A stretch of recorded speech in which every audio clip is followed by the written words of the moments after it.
ঈদের নামাজের পর একে অপরের সাথে কোলাকুলি করা কি বাধ্যতামূলক, নাকি এটি ইসলামের লোক দেখানো প্রথা? ইসলাম এ বিষয়ে কি বলে?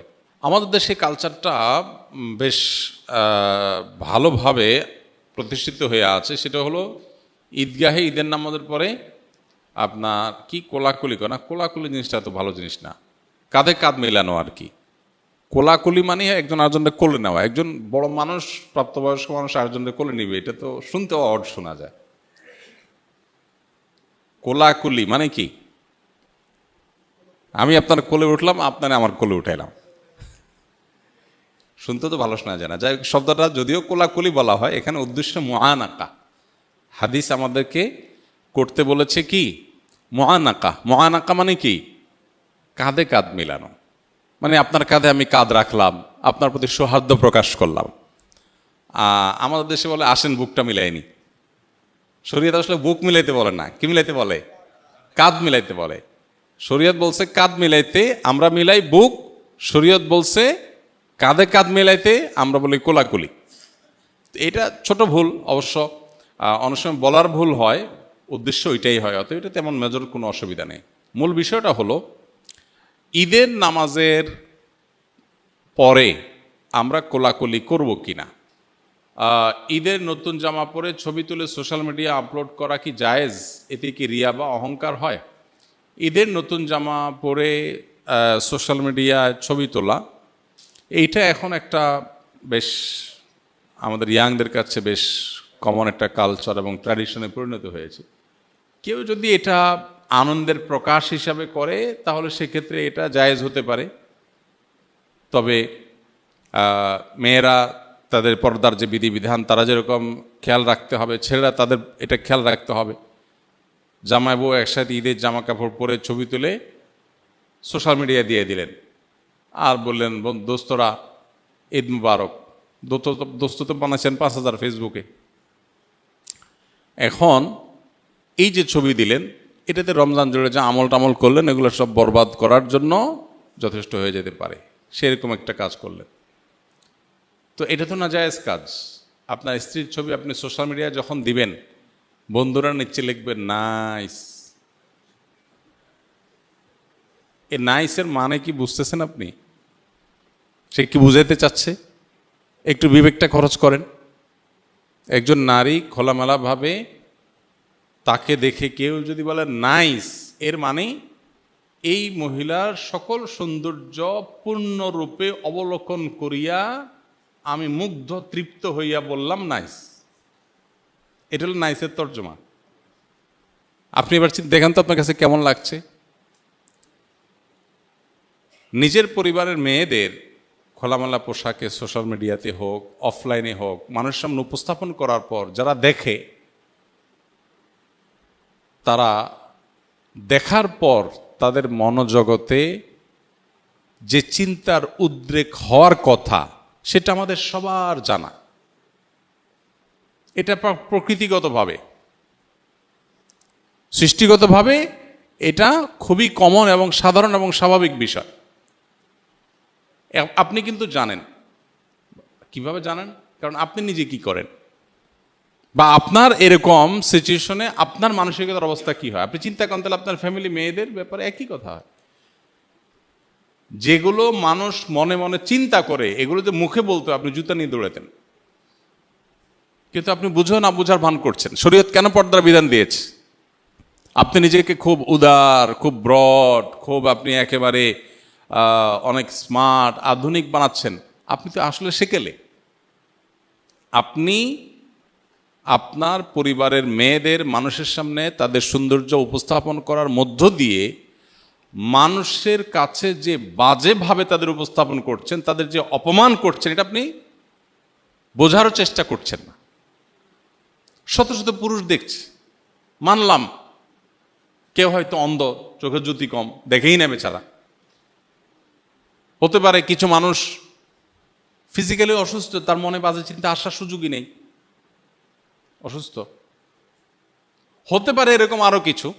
কিন্তু শত শত হাজার হাজার মানুষ যখন দেখে, আপনি তো হলফ করে বলতে পারেন, নিশ্চিত বলতে পারেন যে কিছু মানুষ এখানে অবশ্যই মনে মনে তাকে নিয়ে জেনা করছে। সন্দেহ আছে কোনো? এইটুকু বোঝার জন্য তো পণ্ডিত হওয়ার দরকার নেই। তো আমার ফ্যামিলির একজন মেয়ে, আমার স্ত্রী, আমার বোন, আমার মা, আমার ফ্যামিলির কেউ, তাকে আমি মানুষের সামনে উপস্থাপন করে মানুষের কাছে এরকম নোংরা চিন্তা করার সুযোগ করে দিব, এটা কোনো রুচিশীল পুরুষ করতে পারে না। এখানে শুধুমাত্র শরীয়ী বিধানের ব্যাপার না, এটা রুচির প্রশ্ন। তো এই জিনিসটা আমরা অনেকে বোঝার চেষ্টা করি না। তো সোশ্যাল মিডিয়াতে আপনি যদি ছবি দেন ঈদকে কেন্দ্র করে, তাহলে সেক্ষেত্রে এই বিষয়গুলো মাথায় রাখা যে হালাল হারাম, পর্দার বিধিবিধানগুলো আমি কি করছি কিনা, সব কিছু প্রকাশ করার জিনিস না। এখানে যখনই রেস্ট্রিকশনের কথা আসে, শরীয়তের বিধিনিষেধের কথা আসে, আমরা মনে করি যে হুজুররা অনেক টাইট, আপনি অনেক কিছুর ছবি প্রকাশ করেন না, লুকান, সব কিছু আপনি দেখেন না। আপনিও যথেষ্ট কনজারভেটিভ অনেক ইস্যুতে, কিন্তু আল্লাহর বিধিবিধানের ভিত্তিতে যে ব্যক্তি নিজেকে নিয়ন্ত্রণ করে, আপনি তাকে নিয়ে বাজে কথা বলেন, তাকে নিয়ে আপনার মনে হয় সে অনেক কনজাস্টেড, সে অনেক সংকীর্ণ, আপনি মনে হয় অনেক উদার।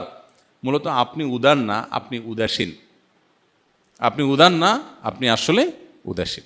এই জন্য এই বিষয়গুলো খেয়াল রাখতে হবে। এমনিতে বাচ্চারা, ছেলেরা ঈদের আনন্দের প্রকাশ হিসাবে যদি ফটোগ্রাফিক ছবি তুলে সোশ্যাল মিডিয়াতে যায়, সেখানে হারাম কিছু না থাকে, প্রিন্টেড যেহেতু না, তো এটা নাজায়েজ না।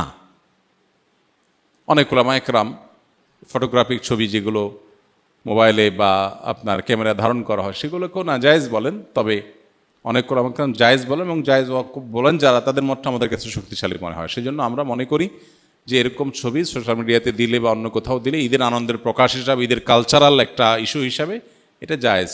তবে এখানে হারাম কোনো জিনিস বা উপাদান যেন না থাকে, সেটা লক্ষণীয়। রমজান পরবর্তী ইবাদতের ধারাবাহিকতা ধরে রাখার কিছু উপায় বলে দিন। রমজান পরবর্তীতে ইবাদতের ধারা ধরে রাখার জন্য রমজানেই ভালো করে তাকওয়া চর্চা করতে হবে। রমজানে যার তাকওয়া চর্চা যত ভালো হবে, রমজানের পরে সেটা ধরে রাখা তত সহজ হবে, ইজি হবে ইনশাআল্লাহ বিইذনিল্লাহ। এবং আল্লাহ তাআলার কাছে দোয়া যেমন করতে হবে, রমজানের পরে দিনই পরিবেশে যত বেশি নিজেদেরকে রাখতে পারবো, তত বেশি রমজানের ইবাদত ধারাবাহিকতা ধরে রাখা সহজ হবে ইনশাআল্লাহ বিইذনিল্লাহ। সেই চেষ্টা আমরা করব। রমজানের পরে আরেকটা ইবাদতের মৌসুম আসছে 2 মাস পরেই, সেটা হলো জিলহজের প্রথম দশক, 10 দিনের মৌসুম। এটা 30 দিনের মৌসুম, এটা হলো 10 দিনের মৌসুম। এই মৌসুমগুলোতে খুব বেশি সুন্নাহসম্মত আমলগুলো, কোরআন হাদিস বাতানো আমলগুলো যদি করতে থাকি, তাহলে 2 মাস পরে আবার রিচার্জ হয়ে যাবে, সেটা দিয়ে আমরা আবার কিছুদিন চলতে পারবো ইনশাআল্লাহ। এভাবে শরিয়া যে আদেশগুলো করেছে সবগুলো কিন্তু আমরা পরিপূর্ণভাবে পালন করি ইনশাআল্লাহ বিইذনিল্লাহ, সারা বছরই ইবাদতের ধারাবাহিকতা ধরে রাখা সম্ভব হবে। আল্লাহ তাআলা আমাদের সবাইকে আমলের তৌফিক দান করুন। জাযাকুমুল্লাহ খাইর। কাঁধে কাঁধ মেলানো এটা ঈদের কোনো সুন্নাহ না। ঈদগাহে আমাদের দেশে যে কালচার দেখা যায়, ঈদের নামাজে সালাম ফিরানো হয়ে গেছে, খুতবা হয়ে গেছে, এবার উঠে সবাই কি শুরু করে, পুরা ঈদগাহ সবাই সবার কোলে নেয়, মানে মুআনাকা করে, কাঁধে কাঁধ মেলায়। আচ্ছা, তো এইটা ঈদের সুন্নাহ না, তবে সাক্ষাতের সুন্নাহ। সাক্ষাতের সুন্নাহ এটা ঠিক যে আমাদের দেশে গ্রামে হোক শহরে হোক, ঈদগাহে অনেক মানুষের সাথে অনেক দিন পরে দেখা হয়। বিশেষ করে গ্রামে যারা ঈদ করেন তারা তো জানেন যে ঢাকা থেকে, চিটাগাং থেকে, বিভিন্ন জায়গা থেকে, দেশ থেকে, বিদেশ থেকে মানুষজন ঈদগাহে, কয়েক গ্রামের মানুষ, কয়েক মহল্লার মানুষ একসাথ হয়। এই যে একসাথ হয়, তখন কি হয়, আরে ভাই আসছো, তখন সে মুআনাকা করে, কাঁধে কাঁধ মেলায়, এটা ঠিক আছে। কিন্তু আপনি বাসা থেকে একসাথে গেছেন, গা ঘেঁষতে ঘেঁষতে গেছেন ঈদগাহে, একসাথে বসে ঈদের নামাজও পড়ছেন, ততক্ষণ আপনার সাক্ষাৎ করার দরকার হলো না। ঈদের নামাজ শেষ হলে উঠে আপনি এবার মুআনাকা শুরু করে দিলেন। তো এইটা মূলত ঈদের সুন্নত না। তারপরেও আমাদের ঈদের কালচারে পরিণত হয়েছে, এটা কালচারে পরিণত হয়েছে। এটা যদি মুআনাকার সুন্নাহ মনে না করে জাস্ট ঈদের শুভেচ্ছা বিনিময়ের অংশ হিসাবে, সামাজিক কৃষ্টি হিসাবে, আপনার কেউ কেউ কারোর সাথে হাসি মুখে সাক্ষাতের অংশ হিসাবে জাস্ট ঈদের কালচার হিসাবে কেউ করতে চায়, তো সেটা সুন্নাহ মনে না করলে, মুআনাকা মনে না করলে, এমনি একজন আরেকজনের সাথে হাত মিলানো, তারপরে আপনার বিভিন্নভাবে সৌহার্দ্য প্রকাশ করা, সৌহার্দ্য প্রকাশ, সম্প্রীতির প্রকাশ হিসাবে যদি হয়, সেটা একটা লেভেল পর্যন্ত হতে পারে। বাট এটা আমাদের দেশে মোটামুটি ঈদের সুন্নাহ হিসাবে অনেকে মনে করেন এবং প্রতিষ্ঠিত আছে। এই ধারণাটা আমাদের ভাঙতে হবে যে এটার সাথে ঈদের সুন্নাহর কোনো সম্পর্ক নাই। তাছাড়া ঈদের শুভেচ্ছা বিনিময় মূলত তাকাব্বালাল্লাহু মিন্না ওয়া মিনকুম, আল্লাহ তোমার এবং আমাদের ঈদের নেকামল কবুল করুক, এটা হলো ঈদের শুভেচ্ছা। এই সুন্নাহ সম্মত উপায়ে আমরা ঈদের শুভেচ্ছা প্রকাশ করব। একটি রোজার নিয়তে কি কাজা এবং শাওয়ালের নফল উভয়ের সওয়াব পাওয়া সম্ভব? অর্থাৎ এক রোজায় কি দুই নিয়ত করা যাবে? না, এটা আপনি করতে পারবেন না। ফরজ রোজার নিয়ত করলে সেখানে আবার নফলেরটাও নিয়ত করতে পারবেন না। তবে নফলের দুটো একসাথে নিয়ত করতে পারবেন। যেমন সোমবার বৃহস্পতিবার রোজা রাখলেন, চাঁদের 13, 14, 15 রোজা রাখলেন, আবার শাওয়ালের রোজারও নিয়ত করে নিলেন, এখানে ইনক্লুড করতে পারবেন। দুইটা নিয়তই একসাথে করতে পারেন। আর ফরজ কাজা রোজা আছে, সেটা রাখলেন, একই সাথে আবার শাওয়ালের 6 রোজা রাখবেন, সেটা আদায় হবে না। শাওয়ালের 6 রোজা রাখলে কি আসলেই সারা বছর রোজা রাখার সওয়াব পাওয়া যায়? এই হিসাবটা ইসলামে কীভাবে করা হচ্ছে এটা আমরা বলে ফেলেছি ইতিপূর্বে। আসসালামু আলাইকুম ভাই, আমাদের ভিডিওতে একটি লাইক দিবেন, চ্যানেলটি সাবস্ক্রাইব করবেন, বেল আইকনটি বাজিয়ে দিবেন। অসংখ্য ধন্যবাদ আপনাকে।